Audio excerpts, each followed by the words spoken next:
Here we are at the point where our faction got acknowledged as a new nation. This is a new concept in 0 Hour, this nation status.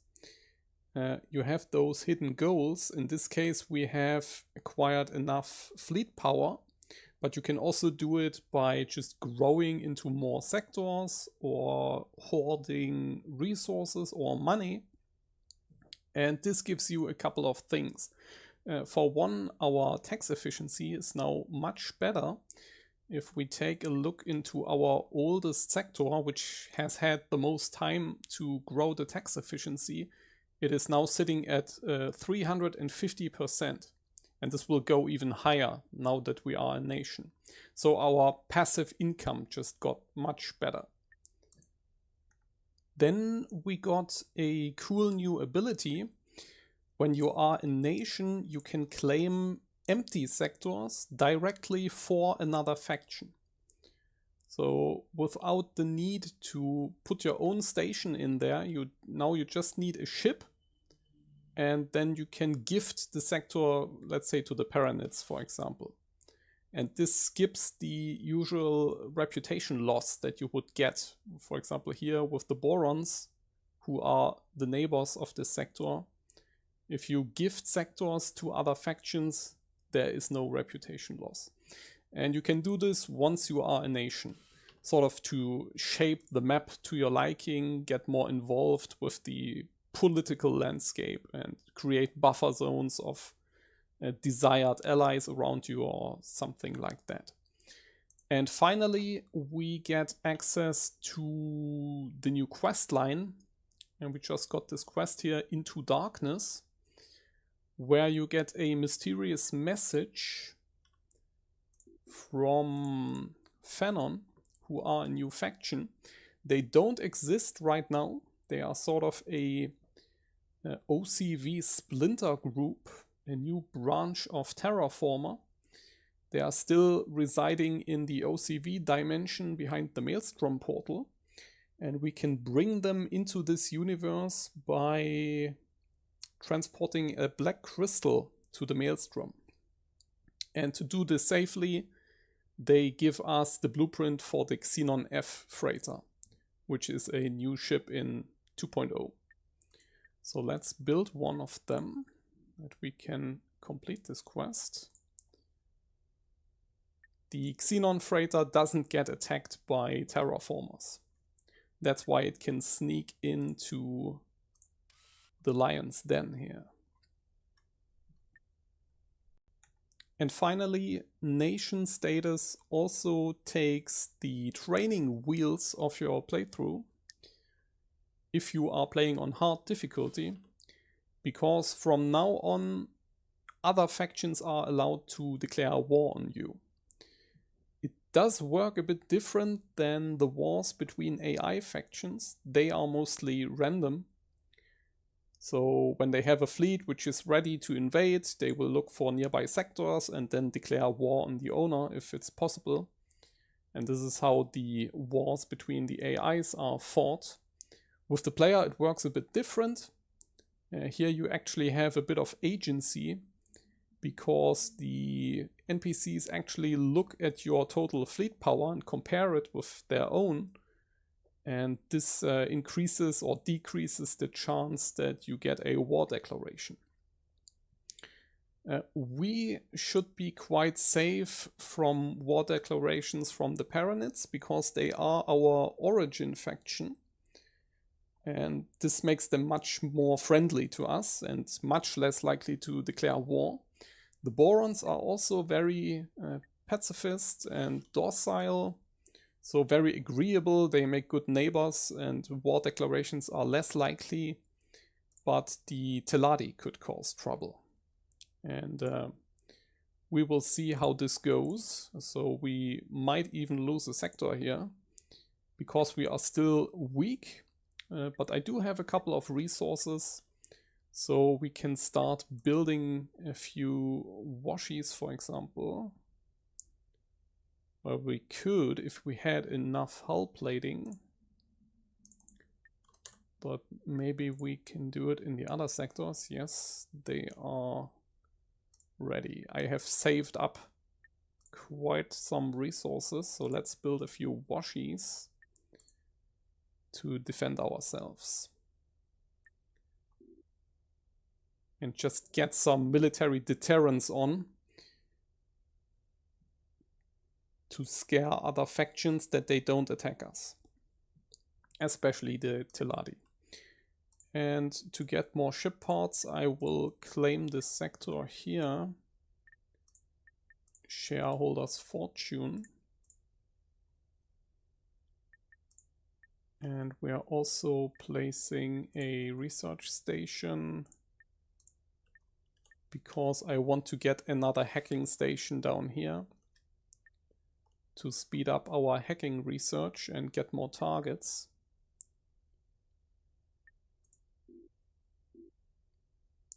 And we are going for just restarting the architect. And we are building quantum tube factories in this new sector. Because we got our computer components and crystals in this area here. Hull plating is lots of production in 3 worlds, and then we need quantum tubes, and we can put a few factories down here. There should be plenty of ore to be bought by this Pontifex Corporation here. They have lots of ore on stock, and we can feed that into our quantum tube production. We should have the money now, now that our taxes are so high. And we can pay for the basic resources and just craft the high level stuff. The Xenon F freighter is ready. And we don't have a black crystal in our first sector. I will just send him over to the Pontifex Corporation and buy one. They should have it on stock. Yeah, they have 5 of them. And then we send the freighter over to Ronkar's trial where the Maelstrom is. The new sector in Shareholders' Fortune is gonna get the Cyber War perk and the hacking station. And the worker settings, we can import them from the other sector in the north, 3 worlds. So I'm just going into the worker section, and then we import settings from here. And it automatically assigns 3 agents and 4 miners and 2 traders with the corresponding ship types. So this is now very convenient. You also have the default agent setup, so the factories will actually get served. And for trade, we need to set up an ore import so that we can feed it into our quantum tube factories. So go for sell all, keep the factory resources, then buy some fish, and then we set an import goal of like 20k for ore. And we have to see how many quantum tube factories we gonna cramp in this sector. I'm starting with 3 of them. We have plenty of ore in the nearby sectors to buy, so we don't need our own production. One thing you need to be aware is that when you build ships, you are draining the local population to become crew on the ships. And this cuts into your passive income that you get from any outpost. So it can be really significant where you build your ships, when you build them, how much you drain the population, because when you are very low on people, you actually gain a significant boost to your growth rate. So the entire pop dynamic is now more significant because every sector pays income. And building lots of ships can severely hurt your income. So keep this in mind. For the washies, it's not as bad because it's a pirate ship, Yaki type ship. And I still have infamy, and that makes these ships cheaper. Not only cheaper to maintain, but also cheaper to crew. So one of those frigates, those washies, only needs 14 people right now. And even the Heavy Osprey, which is a corvette and a much weaker ship, requires 10. So the crew cost for the washi is really low. And it's already hurting my income when I build 4 of these. To save more money, I have unlocked the dry dock perk in this sector here. And then we can park our 4 washies here and only pay a quarter of the maintenance cost in this outpost here. And this will help us, especially if we let our current infamy decay, but then, because then the effect for the pirate ship types is reversed and we would actually pay double the maintenance cost. And this could get quite expensive, so I'm opting for the dry dock. And then we have a different problem because our chemical labs in 3 worlds are idling. They don't have waste, which should be coming from the local outpost population. But we don't have people in this outpost because we are lacking vegetables. I have set up an import quota for vegetables, but apparently they are not available in the vicinity. So we have a Pontifex Corporation right here, but they don't trade the type of food that we need. They only sell fruit. And then we have a vegetable production in 18 billion, but their stock is very low. Probably because surrounding sectors are consuming vegetables. Another production here. This should actually be enough. This Teladi sector consumes them. Then we have this Yaki sector and this one. Okay, so we have some consumers of vegetables nearby. And they are probably buying up the entire stock. And those 2 sectors here are just not enough to get a decent supply of vegetables going. And I don't have a perk slot left, so I cannot activate the no food consumption perk. So what we have to do is to set up kind of a long range shipping of vegetables to 3 worlds. So I should be able to buy vegetables in another area.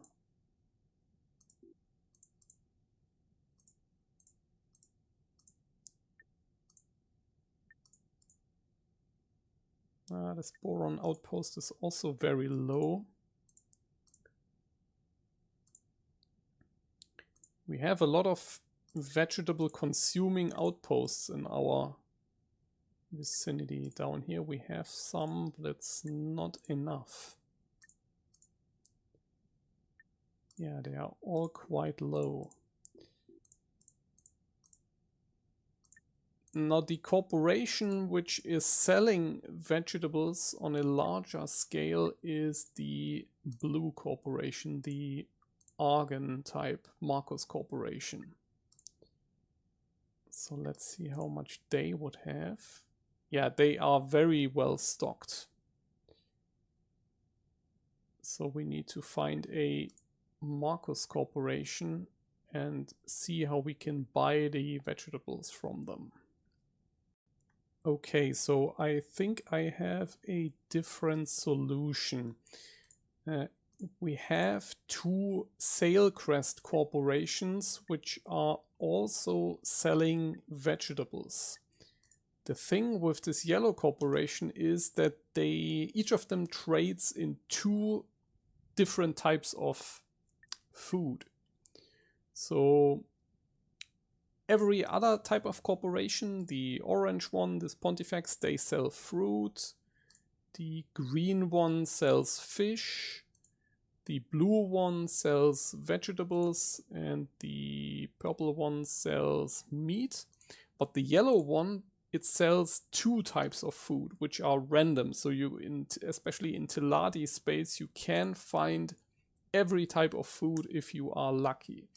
And both of these have a very large stock of vegetables. We just need to get them here. And it's not happening right now because they are too far away. The jump distance is 1, 2, 3, 4, 5. And our maximum worker range is 4 on this outpost. So a temporary solution should be to just crank it up to 5. And then the traders from this outpost should head all the way over here and buy vegetables from the SailCrest corporation. But I'm really not happy with this solution because the Teladi are probably gonna be hostile very soon. I mean, it should work because in 0 hour, war with a faction is usually not that detrimental to your economy because it's not like a total war. The enemy doesn't shoot down your freighters. So even if we would go to war with the Teladi, we should be fine just sending our traders down here to buy the food. Only if you are in a total war, the enemy also targets your freighters. So this should actually work, and I'm keen to try if it works. If it doesn't work and they start shooting at our freighters, we would have to conquer one of these sectors probably to secure access to this type of food that we need. This was a bit of an oversight, and I would have taken the no food consumption perk if I had noticed this issue.